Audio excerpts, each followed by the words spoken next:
समय की बात है। एक गांव में एक व्यापारी रहता था। वह अपना पेट भरने के लिए गांव-गांव जाकर टोपियां बेचा करता था। वह रोज सुबह एक बड़ी सी टोकरी में टोपियां लेकर निकलता था।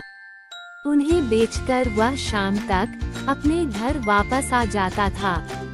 एक सुबह वह अपनी टोकरी में रंग बिरंगी टोपियां लेकर निकला। एक गांव में टोपियां बेचने के बाद वह दूसरे गांव की ओर जा रहा था। चलते चलते वह बहुत थक गया था। उस रास्ते से गुजरते समय एक जंगल भी पड़ता था। जंगल में उसे एक बरगद का पेड़ दिखाई दिया। उसने सोचा, क्यों न पेड़ के नीचे बैठकर आराम कर लिया जाए। व्यापारी बहुत थका हुआ था। उसने टोपियों से भरी टोकरी को नीचे रख दिया, फिर सिर से टोपी को उतारकर नीचे रखा और गले से गमछे को उतारकर जमीन पर बिछा दिया और उस पर लेट गया। उसके बाद व्यापारी गहरी नींद में सो गया। जिस पेड़ के नीचे व्यापारी सो रहा था, उसी पेड़ पर बहुत सारे बंदर रहते थे। व्यापारी के सोते ही बंदरों ने उसकी टोकरी पर हमला बोल दिया। बंदरों ने रंग बिरंगी टोपियों को लेकर खेलना शुरू कर दिया। कई बंदरों ने टोपियों को हाथ में भी पकड़ रखा था। बंदरों की उछल कूद से वहाँ शोर हुआ तो व्यापारी की नींद खुल गई। नींद खुलते ही व्यापारी के होश उड़ गए। उसकी टोकरी से सारी टोपियां गायब हो चुकी थीं। सभी बंदर हाथ में टोपी लिए हुए व्यापारी की ओर देख रहे थे।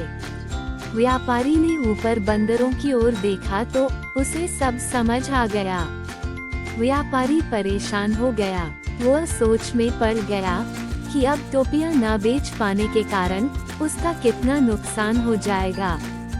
यही सब सोचते हुए वह अपना सिर खुजाने लगा। उसे ऐसा करता देख बंदर भी अपना सिर खुजलाने लगे। व्यापारी को ये देख गुस्सा आ गया। उसने गुस्से में अपने सिर पर अपना हाथ तेजी से मारा। बंदरों ने भी अपने हाथ से अपने सिर पर तेजी से मारा। बंदरों को ऐसा करता देख व्यापारी को समझ आ गया कि बंदर उसकी नकल उतार रहे हैं। अब व्यापारी को एक तरकीब सूझी जिससे वह अपनी टोपियां वापस ले सकता था। अब उसने जिस टोपी को सोते वक्त सिर के नीचे रखा था, उसको सिर पर पहन लिया। बंदरों ने भी झट से हाथों में पकड़ी हुई टोपियां सिर पर पहन ली। अब व्यापारी ने सिर पर पहनी टोपी को जमीन पर फेंक दिया। बंदरों ने भी व्यापारी की नकल उतारते हुए अपने सिर पर पहनी हुई टोपियां जमीन पर फेंक दी। व्यापारी की तरकीब काम कर गई थी। उसने जल्दी जल्दी सारी टोपियां इकट्ठी की। टोकरी में सभी टोपियां को रखने के बाद व्यापारी वहां से तुरंत उन्हें बेचने के लिए दूसरे गांव की ओर चल दिया।